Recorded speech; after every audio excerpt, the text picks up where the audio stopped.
আলাইকুম। আজকে খুব সুন্দর একটা এমব্রয়ডারি বোরখা পরেছি, যেটা কিনা আপনারা হজ এবং উমরাতে যাওয়ার সময় নিয়ে যেতে পারবেন। মাত্র 2500 টাকার এই বোরখাটাতে আমরা এমব্রয়ডারি কাজ করেছি কিন্তু অনেকগুলো।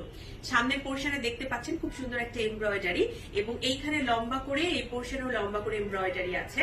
হাতেও খুব সুন্দর একটা এমব্রয়ডারি আপনি পেয়ে যাচ্ছেন। এবং আরো একটা মজার বিষয় বলি, এটার ব্যাকেও কিন্তু আমরা এমব্রয়ডারি পার্টটা রেখেছি। এই হচ্ছে এমব্রয়ডারিটা, আর এটার সাইড প্রোফাইলটাতে আপনি প্রিন্টের পোর্শনটা দেখতে পাবেন। ফন্টে ঘুরলে কিন্তু আপনি এই ব্ল্যাক পোর্শনটা দেখতে পাবেন। এটার আরো একটা প্রিন্টের অপশন আছে, সেটা হলো এই প্রিন্টটা। যারা একটু ফ্লোরাল পছন্দ করেন তারা এইটা নিতে পারবেন। আর এমব্রয়ডারিটা কিন্তু একদমই আমরা সেম রেখেছি, হ্যাঁ, জাস্ট প্রিন্টটা আমরা একটু চেঞ্জ করে দিয়েছি। এটা হচ্ছে সামনের পোর্শন, এইটা হচ্ছে আপনার ব্যাক পোর্শন। এমব্রয়ডারিটা খুব সুন্দর করে করা আছে। এটার প্রাইস মাত্র 2500 টাকা। সাইজ এভেলেবেল আছে স্মল, মিডিয়াম, লার্জ, এক্সেল। যার যেটা পছন্দ ইনশাআল্লাহ নিয়ে নিবেন। আর পেজে নক করবেন, পেজ থেকে আপনাকে রিপ্লাই করা হবে ইনশাআল্লাহ। আসসালামু আলাইকুম।